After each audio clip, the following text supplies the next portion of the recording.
Hello, everyone, doing our hormone balancing reset. This is the second session where we are dealing with key causes that cause hormone imbalance.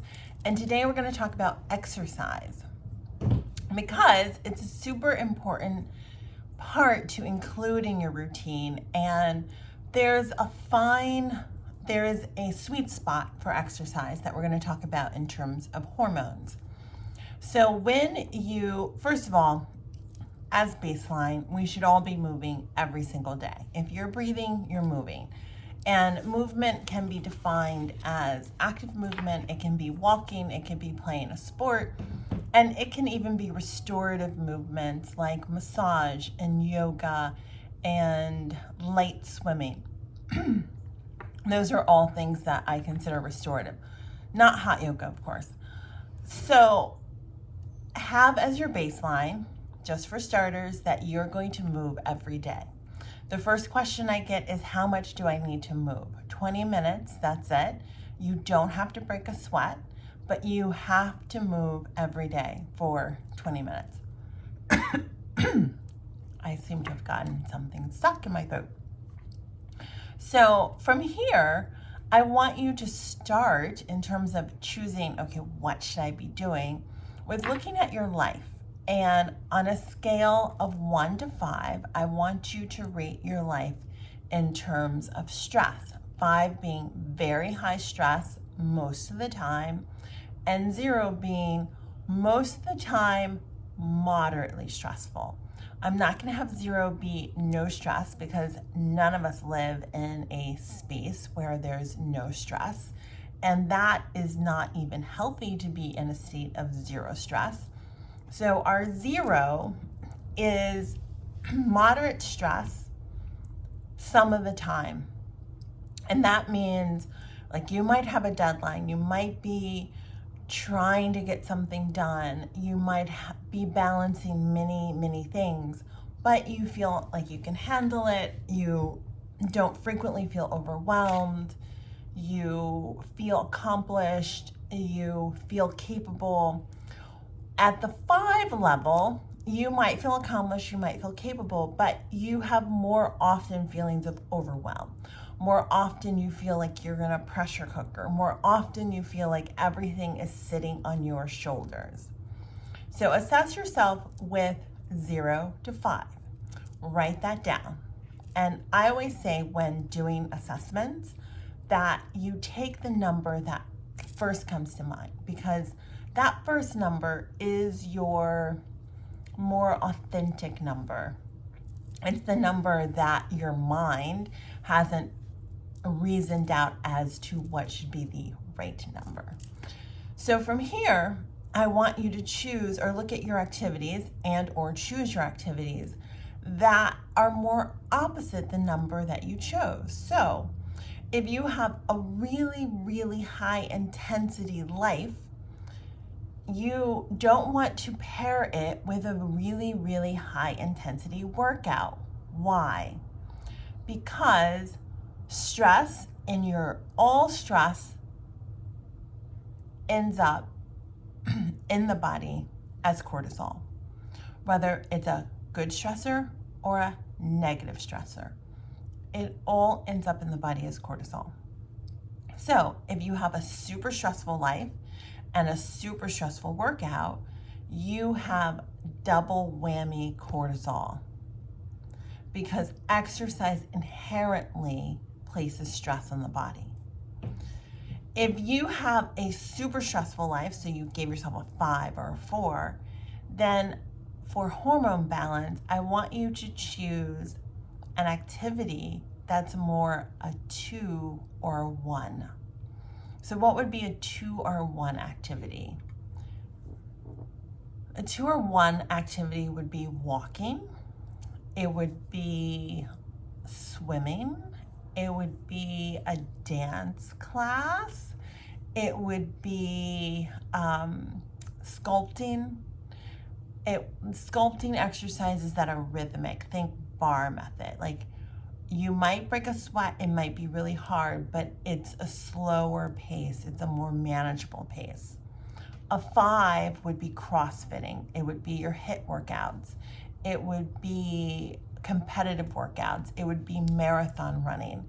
It would be intense cycling where you're competing, or paddle when you're competing all the time.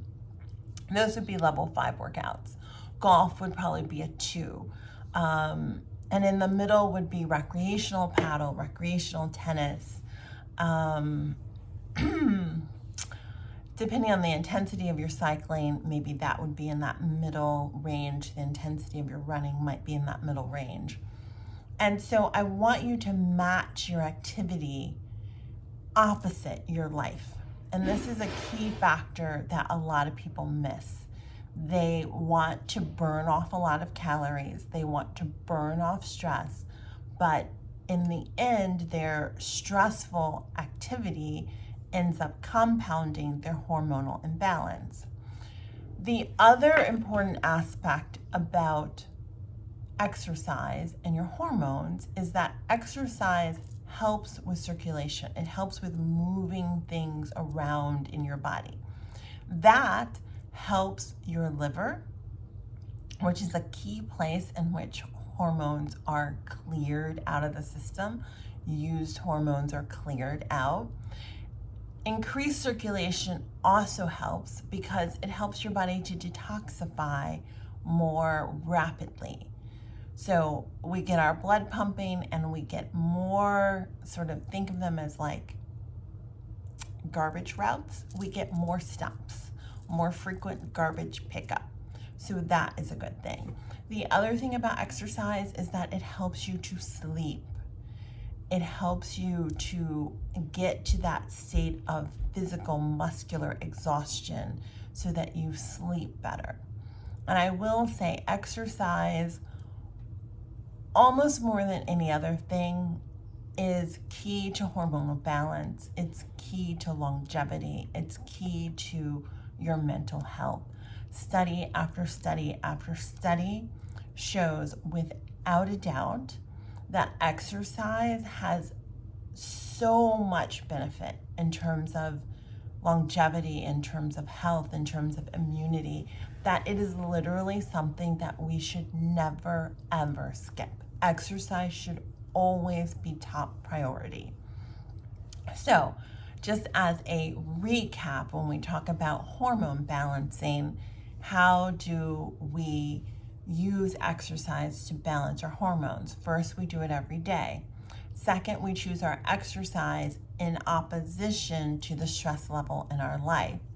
And third, we make it a priority so that we can sleep better, live better, feel better. The other aspect of exercise that I want to address, because many people will ask, okay, should I eat before I exercise? Do I eat after I exercise? If I exercise, do I need to eat more?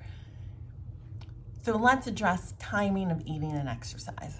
So, depending on your goals, you can choose to eat before or after. If your goal is to lose weight, or if you have belly fat, which is a sign of sort of burgeoning insulin resistance or insulin resistance itself, then it will be most impactful, most balancing for you to eat and then exercise. Because when you eat and then exercise, it allows the body to use some of that energy as it's coming into the bloodstream so that you do not have spikes in insulin. And those spikes that you get in insulin as your body gets overwhelmed with what you're eating contributes to hormonal imbalance. The beautiful part about the Jolie Life Reset that you're doing is we have engineered your meals to keep your insulin levels very, very stable, to keep your blood levels very, very stable. And so this is a perfect time to begin practicing habits that will support you when you're not eating Jolie Life. So if you look down and you see, gee, I have a little pudge there, I want you to experiment with eating and then exercising. If that's not your problem and you're trying to build muscle mass, then I want you to exercise and then eat. And the reason for this is I don't want your body to use the protein that you eat prior to exercise as energy. Instead, I want your body to use that protein to build bigger, stronger, more resilient muscles. And that's why if you want to build lean muscle mass, I want you to exercise and then eat. The other thing about timing of protein and exercise is in the morning, like we all have circadian rhythms. Our body is built that way. That is how nature did it. As they've studied our circadian rhythms as it relates to maintaining and creating lean muscle mass, they discovered something really fascinating that we didn't know.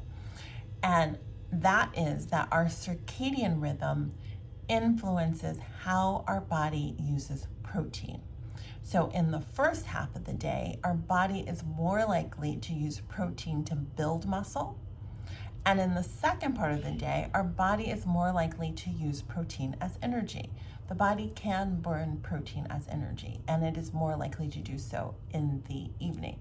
So if you're trying to build muscle, I want you to exercise in the morning. It will be way more beneficial for you, and it will help you to build muscle more quickly. So that's timing of eating and eating and exercise. And of course, I would love for you to have protein after you work out. So if you're working out and you don't have protein naturally in your meals, you are in Jolie Life, I want you to tell me so that we can make sure, let's say you're a morning breakfast person, a morning exercise person, that you have adequate protein or an adequate protein shake after you work out. So that's exercise and timing and hormone balance. The other aspect of exercise that I wanted to address as it relates to hormone balance is oftentimes when we exercise, we feel hungry and we feel like, oh my gosh, I need to eat because I exercise. Like I burned whatever the Fitbit says, I burned that many calories. Oh my gosh, I need to eat. I am going to caution you to please not do that. And if you are trying to lose weight, please, please, please do not do that. Because in addition to learning to eat the way that we're eating, where we're keeping insulin levels low, where we're focusing on the healers, fruits and vegetables, where we're adding healthy fats and healthy proteins, our body is naturally going to slim down. However, we also need a caloric deficit to help our body do that. So if you're eating very well and very plant-based and very much Jolie Life, and you decide, okay, I did an hour on the treadmill or I did a really long bike ride, I deserve an extra X, Y, or Z, you're defeating your goals for leanness. You are absolutely, positively defeating the goal for leanness. And so what I do and what I suggest that you do is when you exercise and say you need to lose a few pounds, or maybe you need to lose a lot of pounds, when you exercise, think of that as I am using the fuel that's stored. So when I come out of my exercise, I don't need anything extra because my intention, my goal is to become leaner. And so my exercise is just a strategy. It's just a tool to help me achieve that goal. So if my goal is to become leaner, my strategy is to exercise for leanness, is to use as a tool exercise to get leaner. Therefore, I don't eat. I don't add in extra calories because then basically I'm self-sabotaging my strategy. I'm like basically trying to cut an orange with a rusty knife. We're not going to do that. So I hope that answers your questions as it relates to exercise and food timing, exercise and caloric deficit. The difference here is if you are in a situation where you need to gain weight, or you're in an illness where more weight is going to help you, then when you're exercising, I do want those extra calories, but I want those extra calories to be quality calories. So think an extra morning pot or half of a bunny muffin or something like that, where you're nourishing as well as giving extra calories. So that's it for today. I would love to hear what your rating is in terms of your 0 to 5 for your life, and what exercise you have chosen to pair up with that. And if you're not a regular exerciser, then what exercise do you want to try? And I invite you all to come with me to Bar in Bernardsville, or to Pure Bar in New Providence, or to yoga in Far Hills. So let me know if you want to come, and we'll set up a time and we'll go together, because those are places that I love to go to and things that I love to do, or simply to go for a walk in Lewanika or Geralda or something. And I love company. So see you soon, and talk to you. Our next topic will be sleep. So I'll see you next time.